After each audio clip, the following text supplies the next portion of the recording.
कानून के खिलाफ किसानों का आंदोलन जारी है। किसान कानून रद्द करने की मांग पर लगातार अड़े हुए हैं। उससे पहले रविवार को बीजेपी अध्यक्ष जेपी नड्डा के घर पर एक अहम बैठक हुई। 2 घंटे तक चली इस बैठक में किसानों के आंदोलन और बातचीत के मसौदे पर चर्चा की गई। अब देखना बेहद अहम होगा कि किसान आज सुबह 11 बजे की मीटिंग के बाद क्या फैसला लेते हैं। नए कृषि कानून के खिलाफ किसानों का प्रदर्शन आज 5वें दिन लगातार जारी है। किसानों ने दिल्ली के बुराड़ी मैदान में प्रदर्शन के प्रस्ताव को ठुकरा दिया है। इसी बीच कल शाम बीजेपी अध्यक्ष जेपी नड्डा के घर किसान आंदोलन को लेकर एक हाई लेवल मीटिंग बुलाई गई। 2 घंटे तक चली इस बैठक में गृह मंत्री अमित शाह, रक्षा मंत्री राजनाथ सिंह और कृषि मंत्री नरेंद्र सिंह तोमर मौजूद रहे। केंद्र के प्रस्ताव पर किसानों की मांग है कि बातचीत के लिए कोई शर्त न रखी जाए। साथ ही उन्होंने चेतावनी दी है कि वो अगले 4 महीने तक हाईवे पर धरना देने के लिए भी तैयार है।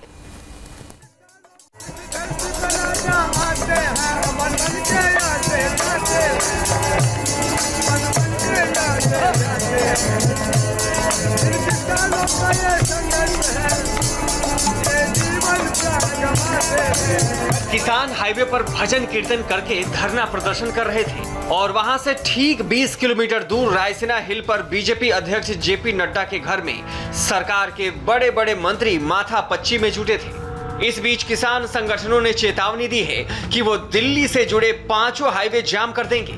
किसानों की मांग है कि उनसे बातचीत के लिए कोई शर्त न रखी जाए। उनकी 2 टूक मांग है कि कृषि बिल को खत्म किया जाए। किसान इसके अलावा कुछ भी सुनने को तैयार नहीं है। हम रिजेक्ट कर दिया और जहां पर रोड पर जो 5 रोड है मार्ग है, बड़े मार्ग है, जहां पर ਅਸੀਂ रोड जाम कर रखेंगे और पक्के तौर पर जहां जड़ा मोर्चा चलेगा। हमारे पास राशन है।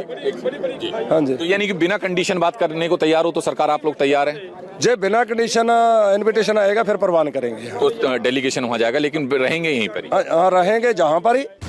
किसानों की तरफ से आंदोलन को लेकर यह भी कहा गया है कि अभी वो सिंधु बॉर्डर पर ही प्रदर्शन जारी रखेंगे। बुराड़ी के निरंकारी समागम मैदान ओपन जेल है, इसलिए वहां किसान नहीं जाएंगे। रोजाना सुबह 11 बजे किसान समिति की बैठक होगी। बैठक में आंदोलन की आगे की रणनीति पर चर्चा होगी। इससे पहले एक बार फिर गृह मंत्री अमित शाह ने सड़क पर उतरे किसानों को बातचीत का न्योता दिया था। मैं इतना स्पष्ट कहना चाहता हूं कि तीनों बिल जो है किसान रिफॉर्म्स है वो किसानों के भले के लिए है और बहुत समय के बाद किसान एक जकड़ी हुई व्यवस्था से बाहर आने वाला है। एक तरफ देश का पेट भरने वाला किसान है तो दूसरी तरफ किसानों के कल्याण के लिए समर्पित नारे वाली सरकार है। सवाल है कि सड़क पर कब तक घमासान होगा। किसान आंदोलन से लोग परेशान हैं। दिल्ली बॉर्डर पर रूट डाइवर्ट करना पड़ रहा है। कई ट्रेनों के रूट भी डाइवर्ट किए गए हैं। ठंड का मौसम है और देश में कोरोना है। इससे पहले कृषि मंत्री नरेंद्र तोमर ने इंडिया टीवी पर कहा कि 3 दिसंबर को किसानों से वार्ता प्रस्तावित है। वो प्रदर्शन रोक दें और बातचीत के लिए आगे आएं। किसी भी समस्या का हल संवाद के माध्यम से ही निकलता है। भारत सरकार पंजाब के किसान यूनियन के नेताओं के साथ पहले भी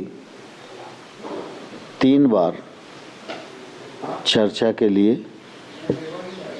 प्रयास हो चुका है और जब पिछले बार चर्चा पूरी हुई थी तो उस समय ये तय हुआ था कि अगले दौर की चर्चा इन विषयों पर जारी रहेगी और सरकार ने अपने वायदे के अनुसार 3 दिसंबर का निमंत्रण 26-27 के आंदोलन से पूर्व ही किसान यूनियंस को भेज दिया था।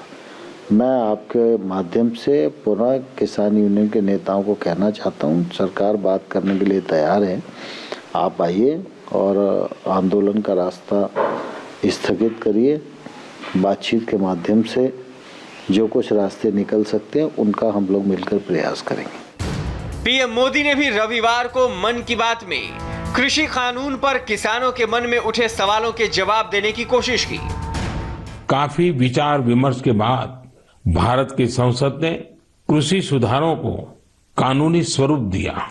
इन सुधारों से न सिर्फ किसानों के अनेक बंधन समाप्त हुए हैं बल्कि उन्हें नए अधिकार भी मिले हैं, नए अवसर भी मिले हैं। इस कानून में ये तय किया गया है कि फसल खरीदने के 3 दिन में ही किसान को पूरा पेमेंट करना पड़ता है और अगर पेमेंट नहीं होता है तो किसान शिकायत दर्ज कर सकता है।